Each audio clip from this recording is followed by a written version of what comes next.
to order July 15th. Please rise for the pledge.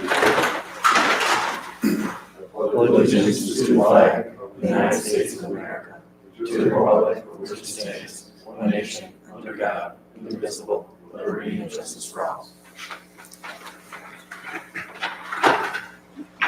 Roll call. President Dyke, Present. President Pro Tem Steffler, Present. Councilmember Feldman, Present. Councilmember Glasser, Present. Councilmember Miller, Present. Councilmember Powell, Present. Councilmember Schneider. Present. Approval of the agenda. We have one addition. The village manager is asked to go into closed session to discuss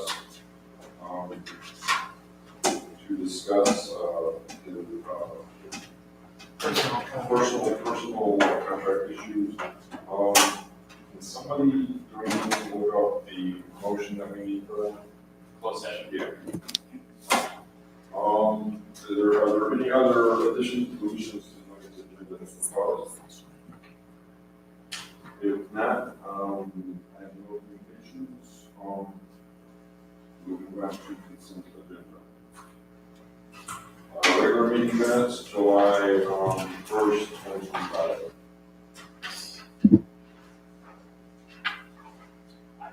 Kim's not here, I can't give anybody a hard time, okay, I don't have any, this is fine.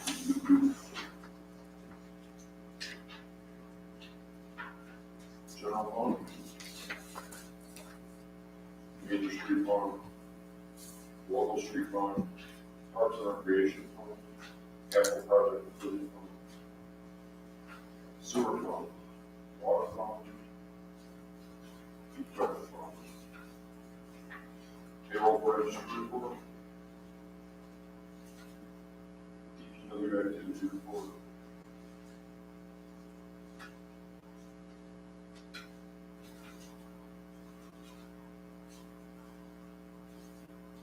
Wastewater treatment plant report. Police report. OEO report.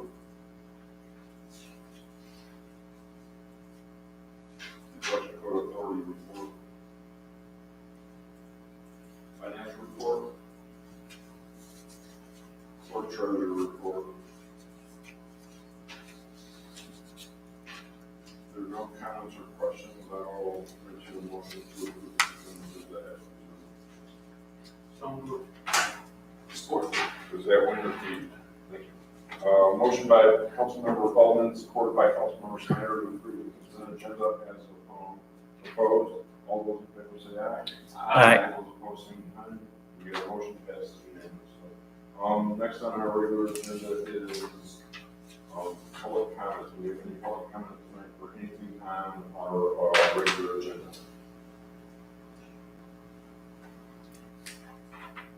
Being none.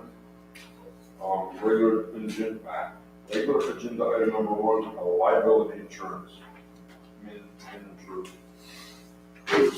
Yes, this is an annual effort, as you know, regarding our liability and various coverages for the boards. You could see there was a small increase. I'm suggesting we stay with the same company we had last year. We had excellent results on the claims that we made, and my goal would be to get a multi-year proposal from them that would lock in a low rate based on, you never know what's happening in the world.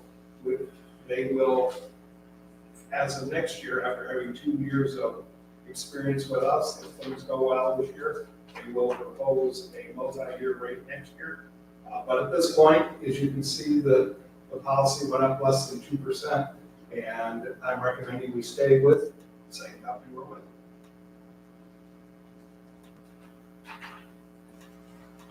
So I have some concerns and comments, not about the policy itself, the price, anything like that, it's, there's a lot of information in here that, is either outdated or inaccurate, I'm just kind of curious about some of it, so I can point out a few of them, just so everyone can be aware. So, let's see, so page 70 of the PDF, or 69 for those who are still looking at it on paper.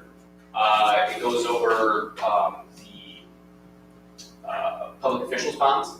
So it mentions treasurer DDA Holly Miller. She is not the treasurer of the DDA. She hasn't been for a while. And I'm pretty certain they're referring to my dad as council president, not me. And I am definitely not council president either, so I think we should correct that to Tim Dyke. That's an example of it. There are other ones that I was a little bit curious about, actually. Page 77 of the PDF and 76 of the paper packet. 119 West Street, Clare, Michigan. First of all, it's Alpine. Second of all, that's West St. Clair. So same thing with the one right below it. It's got it as 544 East Clare Street. So it's only because they're mentioning the specific coverage for specific properties with then specific amounts for the coverage. I mean, I was just a little bit curious because, so even the 119 West St. Clair, it's classified as a building for $260,000. Okay, I mean, it's not a building.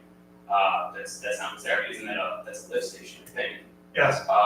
So Yes, what I can tell you is this went into the packet before Kim did a deep dive on it and review. okay, I'm sure 90% of these have been corrected already, because there was inappropriate equipment, as you said, the wrong council people in places, sure. DDA members. So I'm pretty sure they've all been corrected on the updated policy that we were then bound on. But Sure. this came, way back when we first started down the process, scanned it in, and then Kim spent time going and cross-referencing our equipment and so on. Sure, and I'm familiar that this one is non-binding. This is a proposal, and I just, before we get our binding, I just wanted to make sure that those things were addressed. It just needs a good once over and for accuracy. A couple of these things, making sure we're listing the right property for the right coverages. Otherwise, that's fine. If you would like to give me those, I would appreciate it, and then we'll double check. Certainly, That St. Clair versus Claire is very likely one we could have missed. Sure, there's several times, just because he doesn't even have Almont in it anywhere, it's everyone that says Claire. And it's not even, that's also not how Claire is spelled for the street. The only one I guess I wanted to just specifically ask, well, actually, I guess there's two. The page 81 of the packet, or 82 of the PDF, the water fountain and then jet fountain and benches. So that's the liability coverage amounts for the DDA. The DDA pays a portion of the liability insurance as well. Is that correct? Excuse me, for the indemnity insurance, actually. This is the insurance on the value. Mhm. So your question is, do they pay? They would be assessed whatever portion of that was their That's actually the specific question I'm trying to, because that was not my understanding of how it worked, but that's what I'm trying to clarify. Is I know that because they are a DDA entity, a subsidiary, it's essentially village property. So all of the DDA property also goes on this policy, correct? And then they pay a portion of the premiums, right?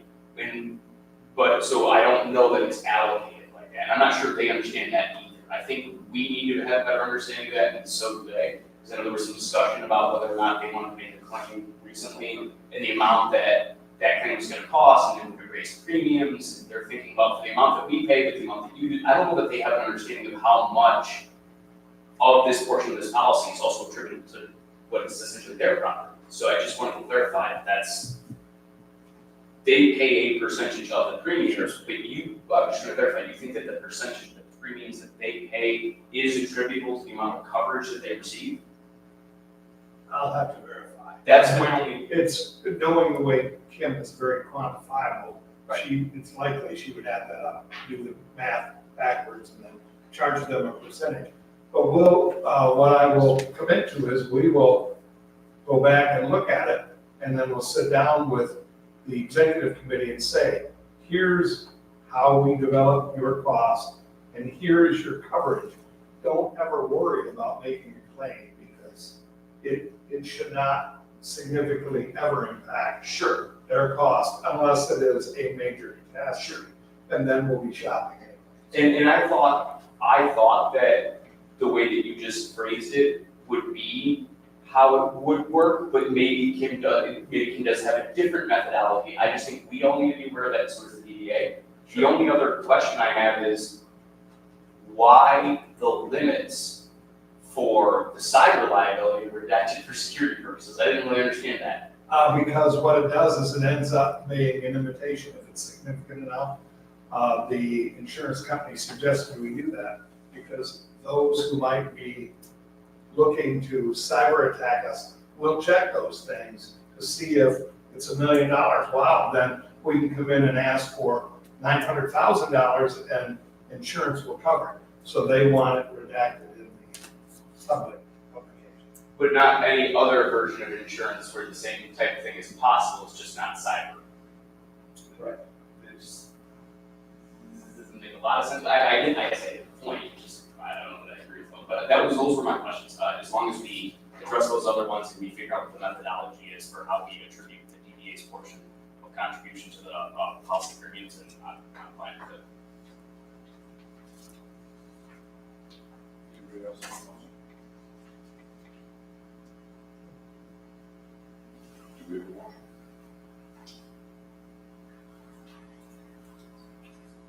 a motion? The motion to renew the liability and property insurance with High Street Insurance for $102,608.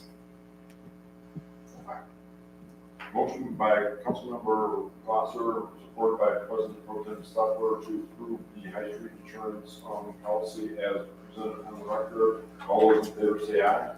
Aye. All opposed, same sign. Motion passes unanimously. Mr. President? Yes, sir.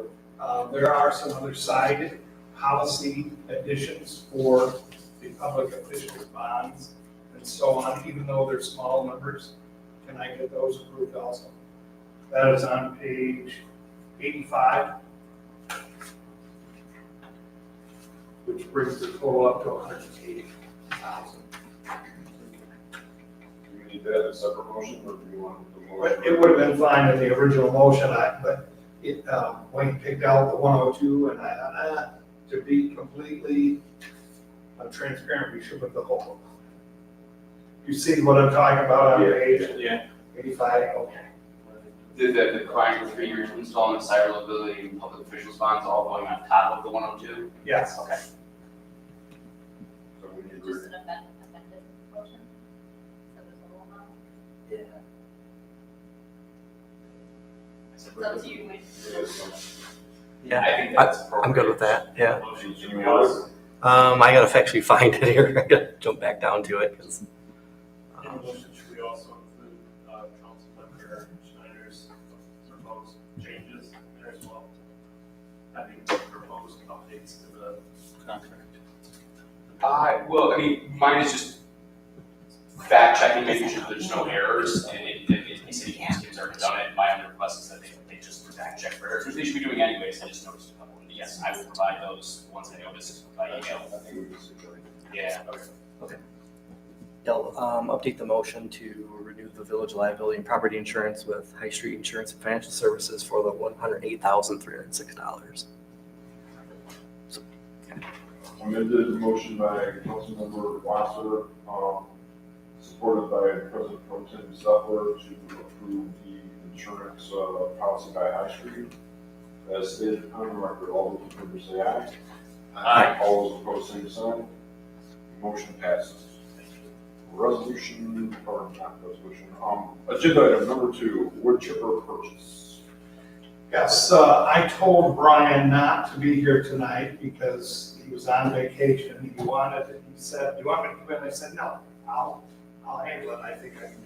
So, as you know, we put in the budget, new wood chipper for the DPW. They looked at several units. You can see Brian's memo detailing why they picked this particular unit and the fact that they wanted a diesel motor on it versus the gasoline, the safety curtain, rubber curtain at the entrance to the chipper, And there's pictures of the unit there. They demoed it. And the request is that we move forward with purchasing the chipper. What I would like to suggest to the council is we have cash in the equipment fund, but if we were to say, buy it and use one of the supplier as our loan agency, we can actually loan ourselves the money as we've done from general fund in the past and save roughly $75 a month, giving ourselves 5% interest on our general fund monies. The unit would be purchased with general fund monies loaned to the equipment fund.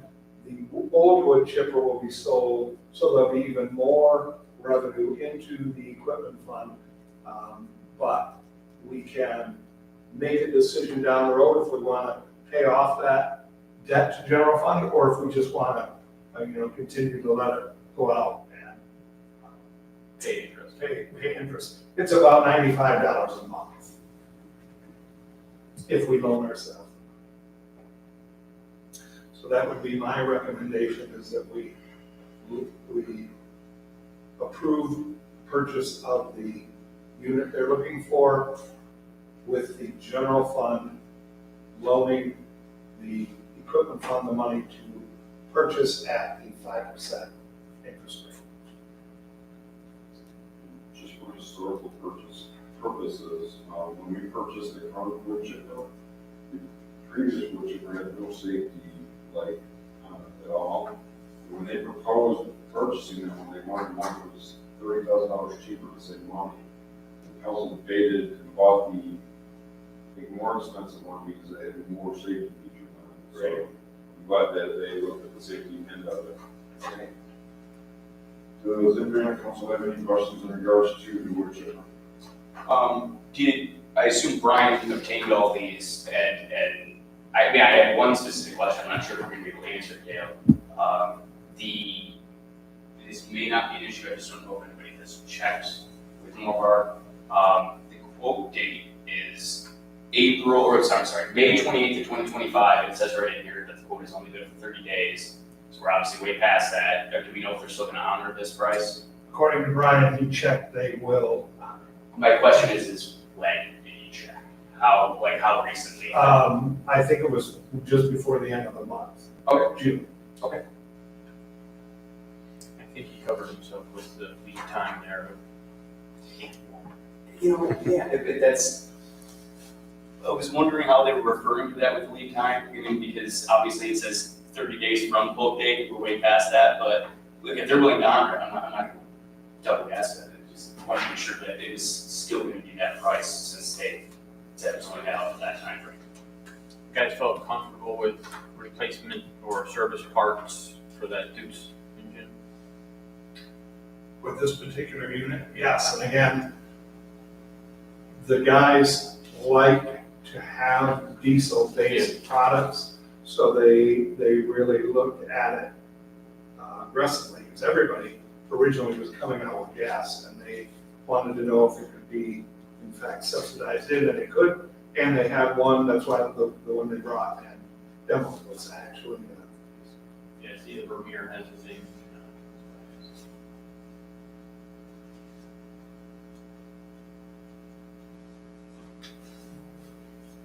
Any other questions from council?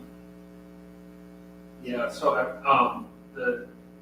if I understand correctly, the company Bandit has the Intimidator 12XPC quote in there. And it's $7,000 cheaper than the other one, and it's also a diesel engine.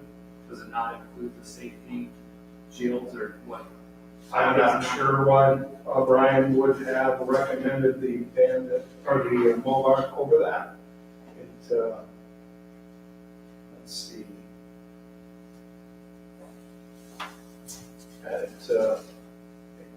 It doesn't spell that out, I can't answer that. That's a tough from experience, I don't want to speak for him, from experience, he'll say that he does not always pick the cheapest quote, and when he doesn't, he does usually want to attend himself. I'm sure that's why he asked if he should be here, because they will review each piece of equipment and pick the cheapest one for typically a reason why, if there's something wrong with it, or it doesn't perform the same way, or it's missing something. We've known him to make very fiscally responsible choices. I can't say what the difference is here. I'm just going on good faith of his reputation before, his performance before. He makes good choices, although we don't know what that reason would be right now. Yeah, I just thought it was worth highlighting that there was a cheaper quote. but- It is. And not that I have any problem paying more for what we need, just I agree. wanted to have a discussion. I agree. And if he was here, I'm sure you'd get a very straight, informative answer for that. And I just checked, I think I know what the answer is. The Momark is an 18-inch wheel versus a 12-inch in fan. The feet wheel. There you go.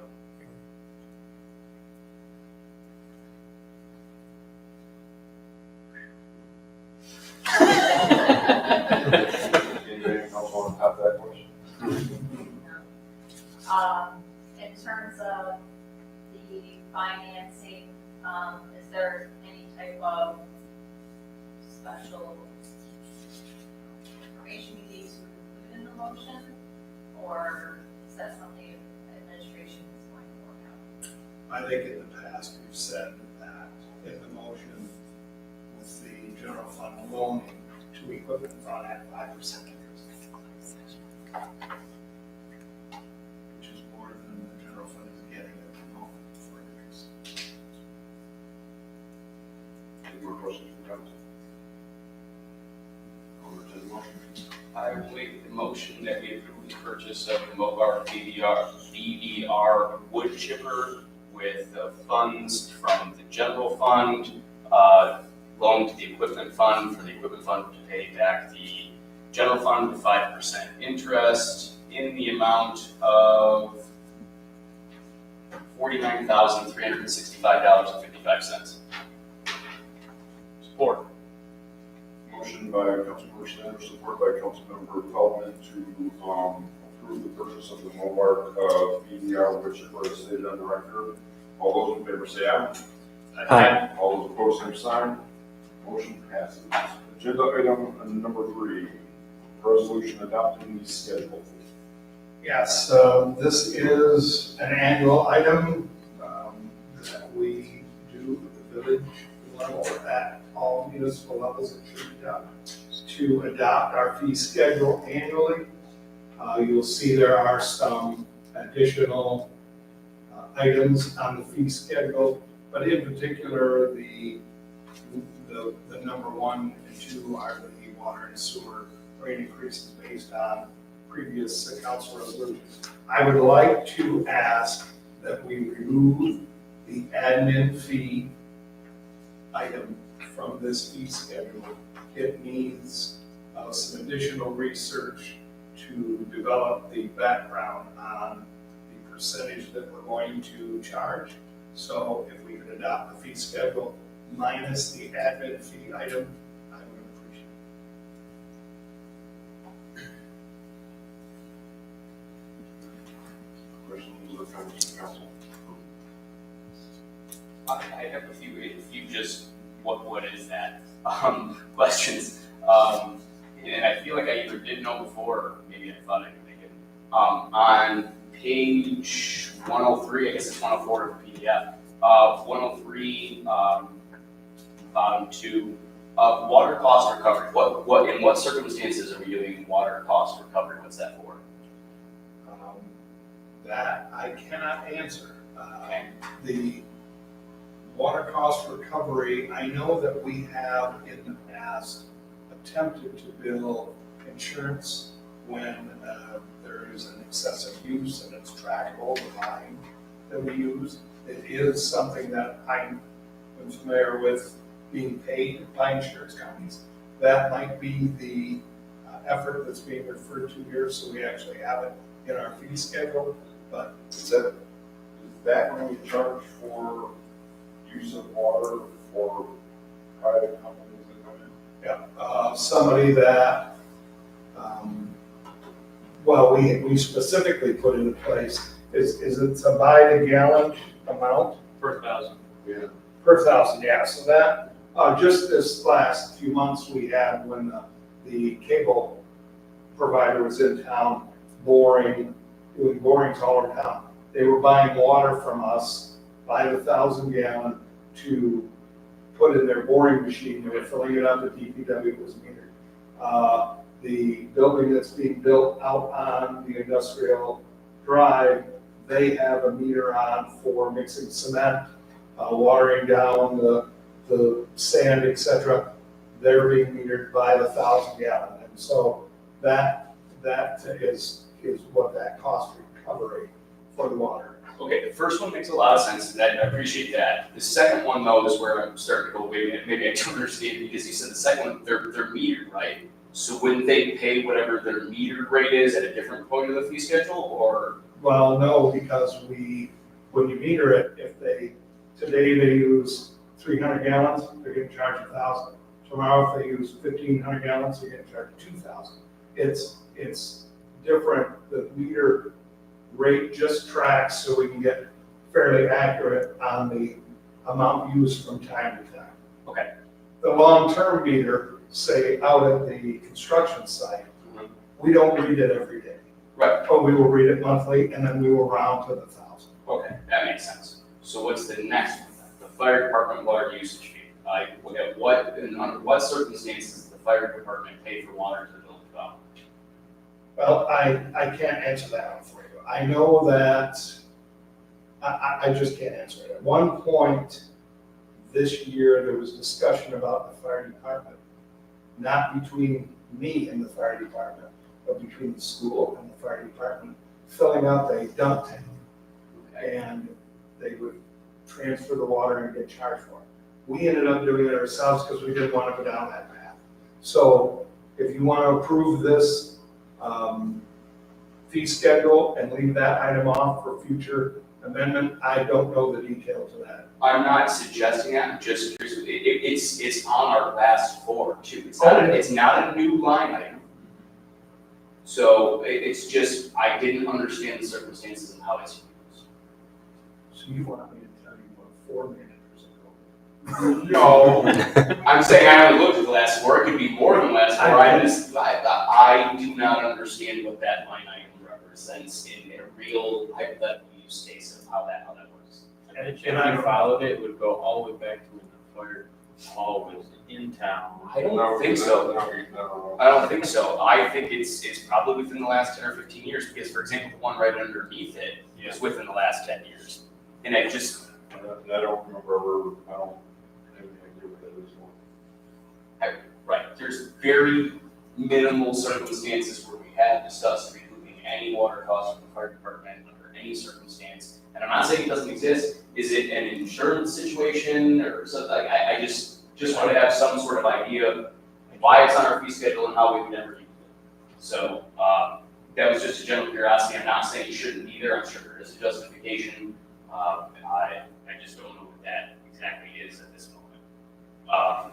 Happy to get that information and report back to you. I would greatly appreciate it. Would always love to learn more. Those are the only ones that I did not recognize. I just don't know where it really is. Anybody else on council?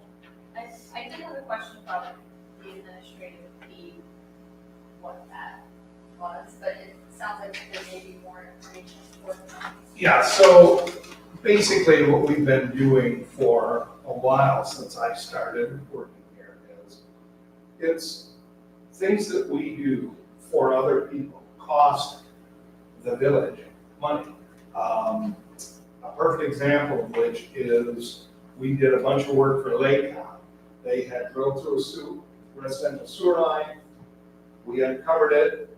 We went back. The day that they repaired it, they didn't come prepared. We helped them with supplying materials, supplying pipe, many things.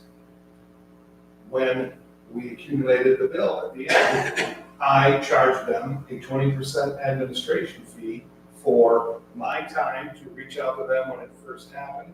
We charged them for my hours, but they still had the cost of writing checks to our suppliers, our guys using the trucks. We charge an ambient fee for that. And we've been doing that at 20% since I started, a number I just used to use. If we're gonna officially put it in the fee schedule, it's important that we use a very vetted process for if it ever gets challenged, like the DDA recently challenged it.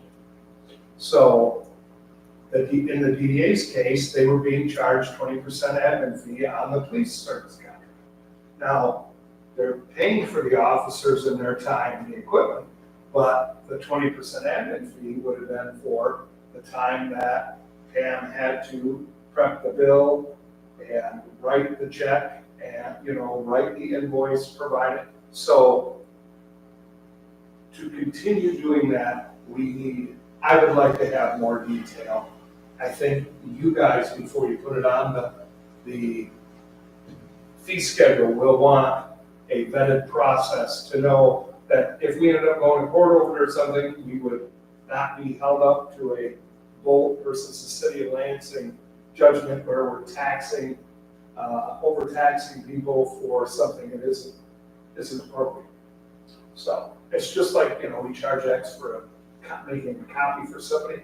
That number was figured out exactly how we came to that cost. So we should develop a actual process that yields, if it's 20%, 25%, or 15%. We'll see what it really comes down to. And there's got to be some processes out there to do that. And quite frankly, you understand that the last month, June, May, coming into the year end is incredibly hectic. So some of these details we would like to put more emphasis on. So that's why I'm thinking we needed to pull it off exactly for that.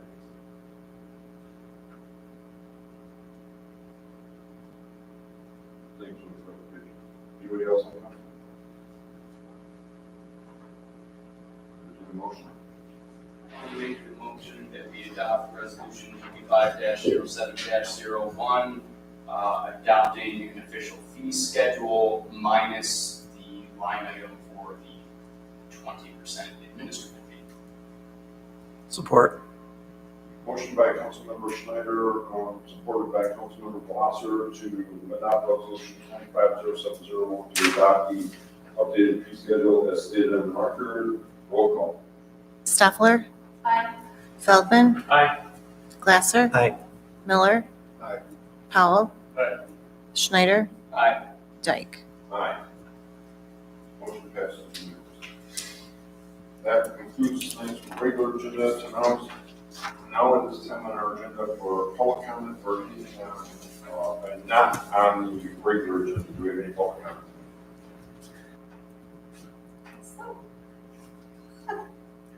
Hi there. I just had one comment and a couple questions. One, you guys know that we did not sign the police contract for the township. Two, do we have police coverage? That would be my question. How long has that been in effect for? And then two, did you guys know that there was another submitted contract that was proposed by our attorney that was submitted through our supervisor to the village manager? Not the one that you guys signed at the last meeting. I didn't know when you guys were signing, or I would have asked this at the last meeting. But there was another proposed contract that had different terms, something about the liability. I don't have any information in front of me. I forgot that the meeting was tonight. It was at Boone City eating dinner and just flew down here. So I know that there was a question on the liability. There was a question on when the contract was whether we cancel or you cancel. There was like a 2-month versus like a 6-month, and then there was a stipulation in how it gets paid, because currently it's called out that it gets paid specifically only by the millage, and it cannot be backed up, by our general fund. So those are just questions that I had. We won't go into the details of the contract tonight, but as of now, yes, you have increased coverage. With the understanding that the coverage is being covered at that 600, and the specified number in the contract that was agreed upon by you guys and by us to continue the contract work. So, I don't want to speak 100% on behalf of my board, obviously, I'm one of, 7 members, but yes, we did agree to 650. so it's our understanding that right now, the coverage is being covered at that cost. With the, understanding on both sides that we are working through the contract language in good faith.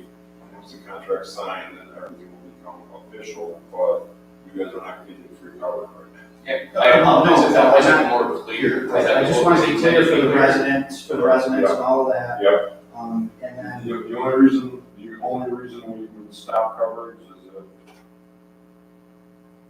we get to the point where we were at before, where both sides are at a non-agreement, and can't come to an agreement. The understanding was, like you mentioned, that the understanding was in good faith, we continue to extend the coverage, we haven't agreed upon amount. The provisions of either contract and language was something we will work out through attorneys, and we'll continue the coverage in the meantime.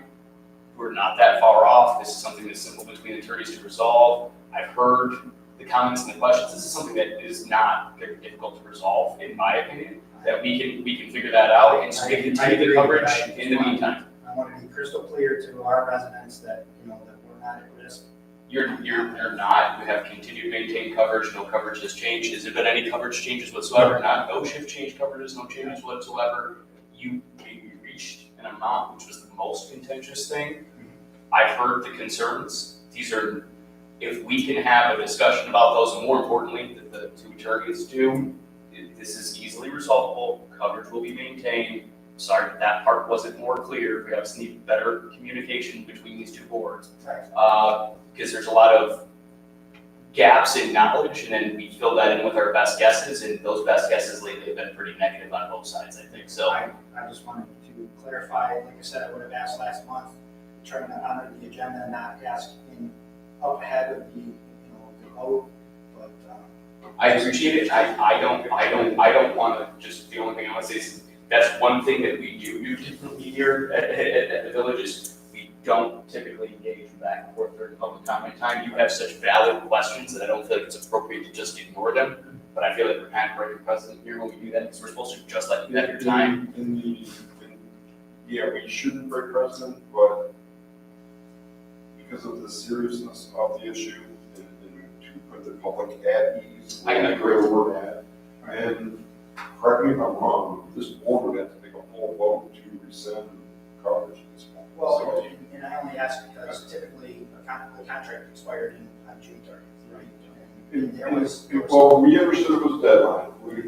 We understood it was a deadline, but we didn't want to extend it at the past rate because from a negotiating point of view, we had to do what was best for the village. But once we got to the price point, I think both boards have a full understanding that we think the language within the contract can be worked out and will be worked out, and both sides will work in good faith in doing that. And it would be reckless for us to just remove coverage right now because of a couple of misunderstandings of this contract. I just want to be very, very clear. We haven't been paid. No, we don't have a contract, but in good faith, we still continue to extend that coverage. I appreciate it. Because this is something we can wrap up this month But also, before you leave, so we can lock this in and get it completed. So but also clarify, we haven't been paid yet, but we will charge for this month at the new rate. Oh, yeah. that's the expectation. I think That's there's it. no issue about that, it's just there's contracts are contracts and lease are lease, I want to make sure everything's coming up enough. At this point, it's a business You can't negotiation. just stand on the corner and go, hey, rent a cop, no offense. At this point, at this point, supervisor was not in the office today. Correct. So we have not gotten an official reply from you guys on your concerns of the language changes you want. Once those are in, I think Dale and him are meeting tomorrow to discuss that. And then from from that point, we will know where we're at and where we need to go a little more. We shouldn't publicly negotiate the language. All I'm saying is, I think there's a good answer to every one of the questions. And I think that there's simple solutions to every one of the things. We're more aware after watching the township meeting of what the concerns are. That's what I'm saying, is let's sit down, figure out which questions we need to send to our attorneys, and I'm sure it'll be easily resolved. These are not, massive issues. These are minor issues in comparison to where we were at before. I agree. So. Okay, thank you for your time. You guys are always welcome to come to any of our meetings. Thank you for your time, we always appreciate it. Do we have any other public comments tonight or any non-agenda items? Yes, my name is Stacy Braidwood Metz, and I'm just coming before you tonight as an info kind of meet and greet to hopefully establish a positive relationship moving forward with the Almont Community Historical Society and Museum. It has come to my attention through some programs that I've been implementing in Almont. One of them is the second grade history walk for the students at primary. Another is a program where I took history to them about the formation of Michigan and what it meant to the early settlers. And overwhelmingly, the comments that I received were, well, why don't we celebrate this history? A very wise man named Steve Zott, when I approached him about an issue when I was teaching in schools, said to me, for every person that comes before me with an issue, there are at least 10 other people who have the same issue. And although I'm not coming to you with an issue of my own, I made it my own, I took the voice of the people, and I can't give you a number. I know there were at least 30 people who voiced their opinions to me about why is the Heritage Festival not celebrating our heritage. In looking over the calendars and looking on the proper process in which to take to change this and where to begin, I thought, well, first I'll start here and inform you of what we have planned, what we would like to do, and to hopefully come to some collaboration with the DDA, the park board. I spoke to Kim on the park board today, just briefly when I was finding out other things, and she thought the ideas were great. But anyway, the whole point of that is that we would like to bring heritage back to the Heritage Festival. And I don't intend to do that single-handedly. I believe it takes a village, and I believe that there are enough people in this town who would like to see it come back. Although I feel that a lot of their ideas of the Heritage Festival are wonderful, and they get people excited and people coming to downtown. I think that there is more than the Almont on the Avenue, which is a wonderful moneymaker for the town to bring people in to have this massive car show. However, those cars are not our heritage. And there are a number of older people in the community, as well as older groups who function within this community that feel that there need to be more efforts made to bring heritage back to that festival.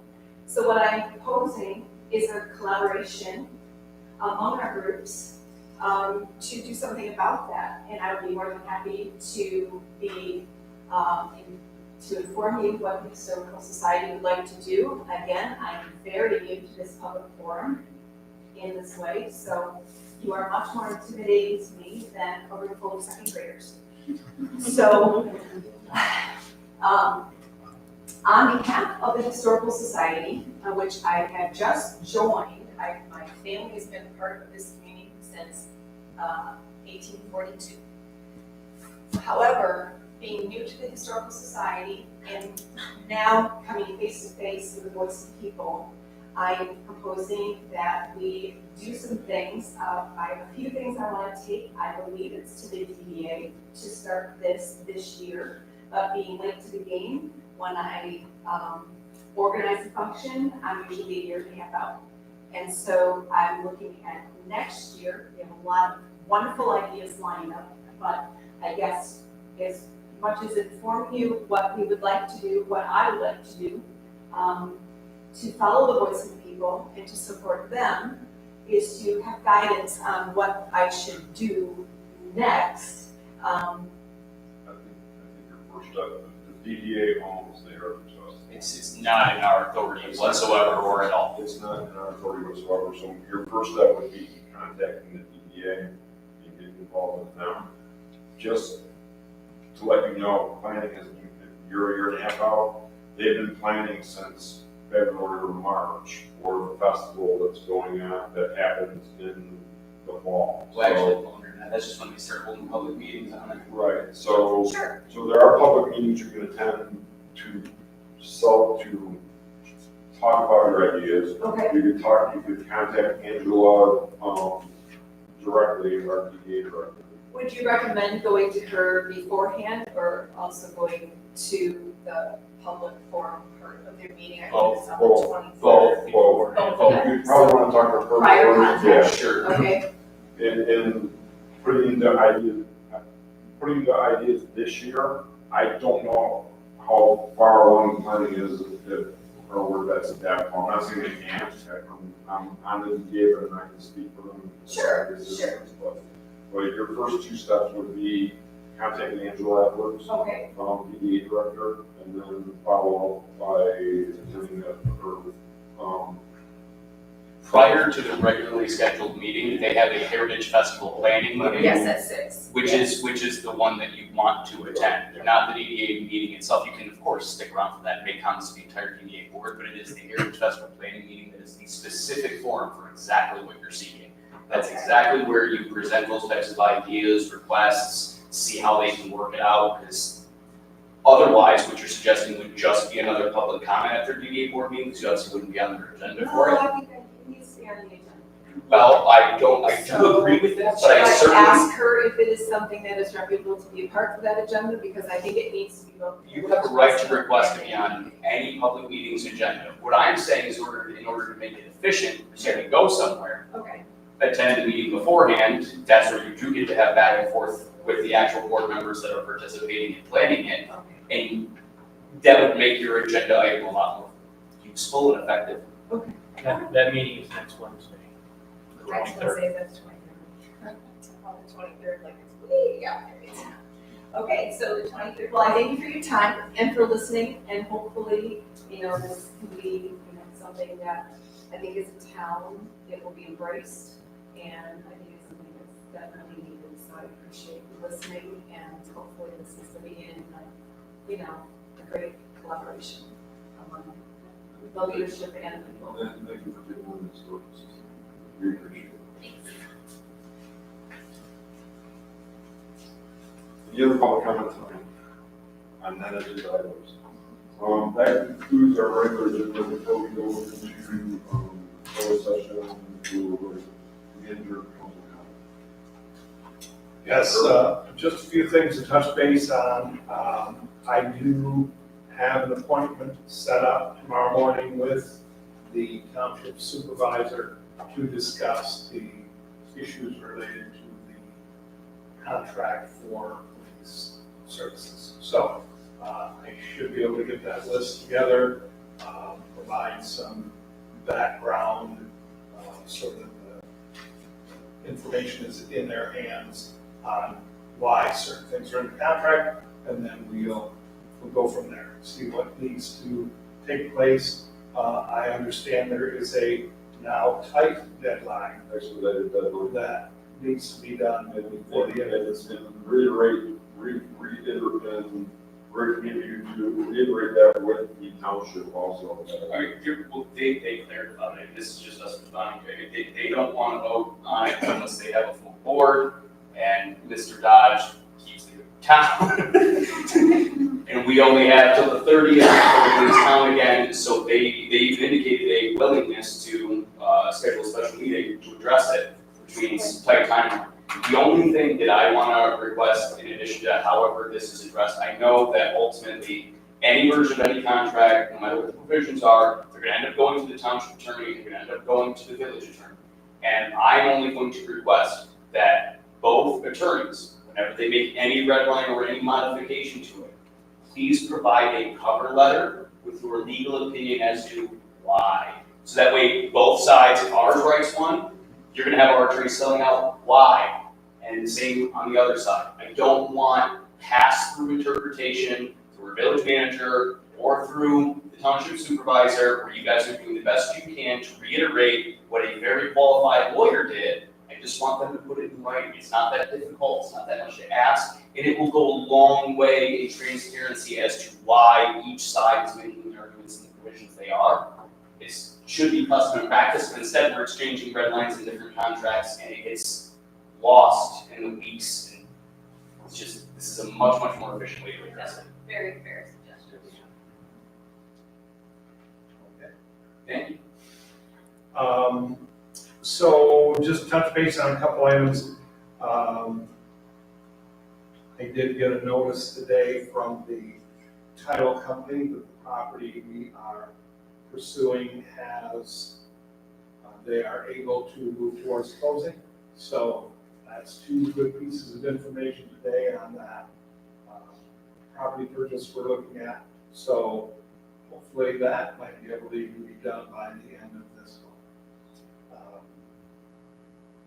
I wanted to touch base. There's been a real flurry of blight enforcement activity in the last week to 10 days. I don't know if any of you noticed, but there are some temporary signs that were removed. We had a long time blighted property that the homeowner is taking care of, fixing up, very public and out in front of everyone. So hopefully, again, that's another nice success, good for them, good for us, kind of a thing before the festival. And we've done quite a few mowings last week and the week before. That certainly has an instant impact on the neighborhoods. So if you've noticed it, if you haven't, it has been happening. There's a little bit of additional blight enforcement coming. We have a property that went back to a bank that we've been pursuing. They did some of the cleanup, they haven't finished. That property will be pursued more this week with citations, but it's really becoming a small list around town with the issues that we have.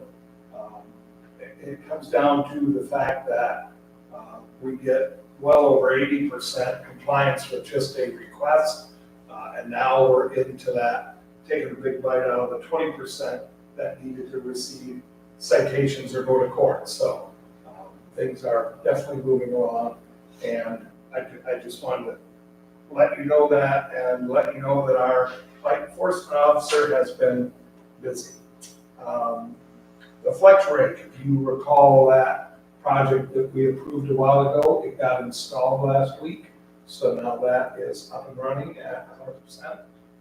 Clint contacted me and sent me a few pictures and let me know that it was installed last week while I was off. And then all I have left is for the executive session.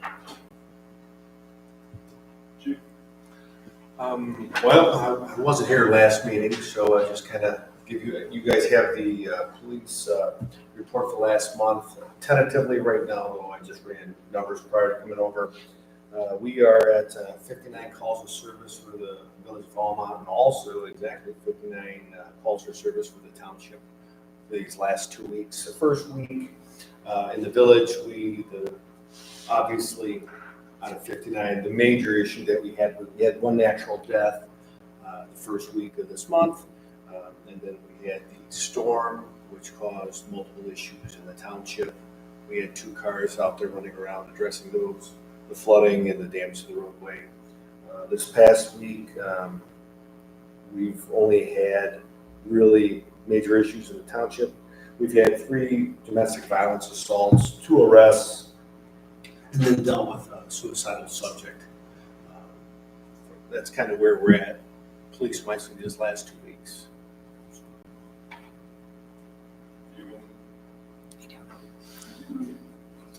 Councilman Dawson. Oh, Dale, cover mine, thank you. Councilmember Bowman. I'm good.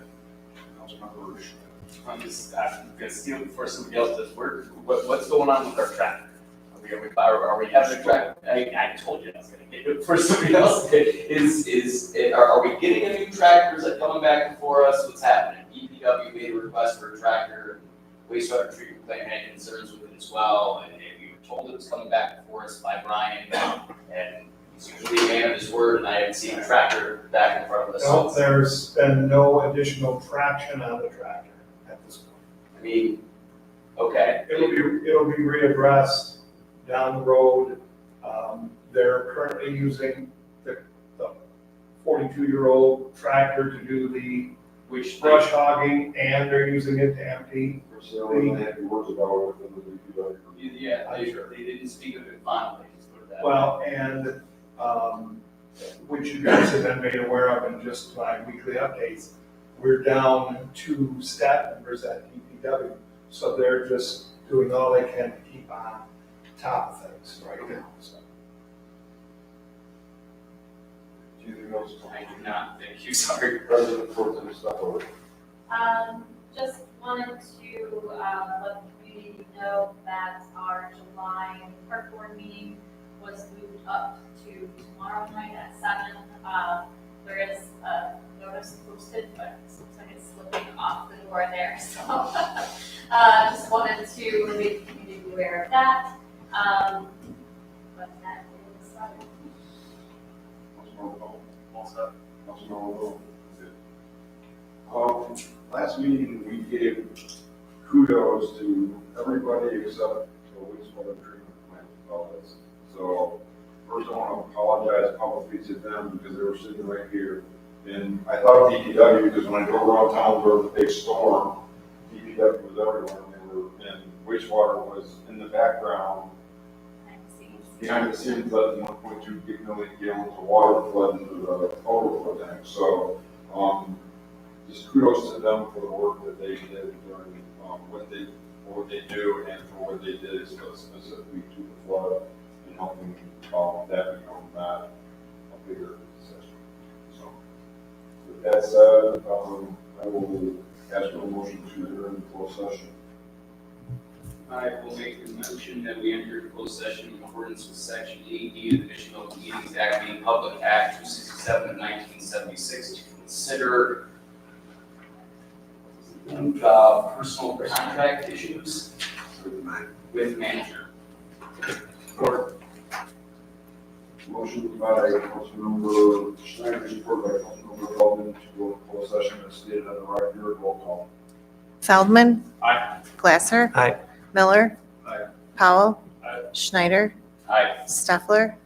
Dyke. Aye. Thank you, everybody. Thank you, everybody, for attending. Thank you so much. We'll talk soon. Take care.